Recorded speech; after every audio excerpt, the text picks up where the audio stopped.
Hi everyone, so welcome back to English with Priyanka Bish. आज हम दोबारा बात करेंगे 10 ऐसे कॉमन इंग्लिश फ्रेजेस की जिन्हें आप अपनी डे टू डे लाइफ में यूज कर सकते हो, याद कर सकते हो। याद करने से फायदा क्या होगा कि आप मैक्सिमम यूज करोगे एंड इंग्लिश लैंग्वेज में फ्लुएंट होते जाओगे।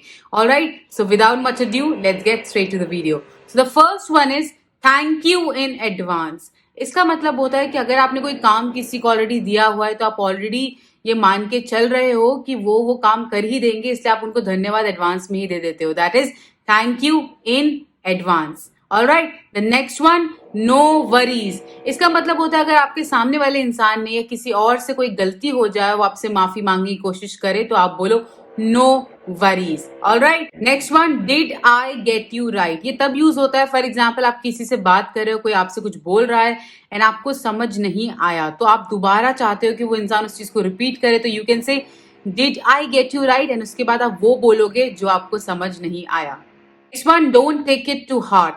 अगर आप ये बताना चाहते हो किसी को कि उसे दुखी नहीं होना चाहिए या वो किसी चीज को ज्यादा दिल से ना लगाए एंड दुखी ना हो, रोए ना, अपसेट ना हो, तो आप कह सकते हो don't take it to your heart.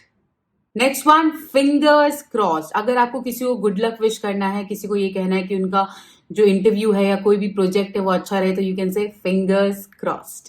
Alright, then the next one, oh that explains it. इसका मतलब होता है कोई ऐसी चीज जो आपको पहले समझ ना आई हो, बट एक फैक्ट ऐड होने के बाद या कोई नई इंफॉर्मेशन मिलने के बाद जब आपको वो चीज समझ आने लगती है तो आप कह सकते हो ओह that explains it. Next one, things happen. ये दूसरा तरीका है ये कहने का किसी को कि यार नाराज मत हो, अपसेट मत हो, दुखी मत हो, चीजें होती हैं, बुरा टाइम है, निकल जाएगा। That is things happen.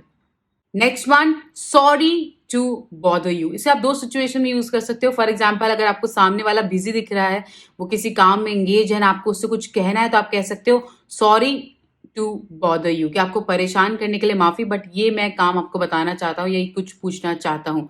दूसरी सिचुएशन में अगर आपको सामने वाले का नाम याद ना हो तो आप सिंपली बोल सकते हो sorry to bother you but can you help me with this, कि आप मेरी मदद कर पाएंगे इस काम में। तो that is sorry to bother you.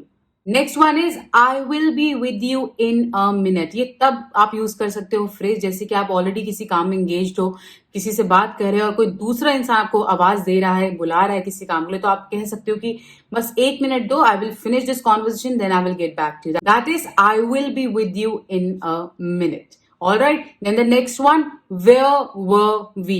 For example अभी किसी ने आपकी बात को इंटरप्ट कर दिया, तो आप जिससे ऑलरेडी बात कर रहे हो आप उससे पूछ सकते हो कि हम किस बारे में लास्ट बात कर रहे थे, तो you can use the phrase where were we. I hope this video was useful to you. इन फ्रेजेस को यूज करना बिल्कुल मत भूलना, जितना प्रैक्टिस करोगे उतने ही आपको ये याद होते जाएंगे and within no time you will become fluent in English. So if you like the video, do like, share and subscribe my channel and follow me on Instagram, that is English with Priyanka Bish.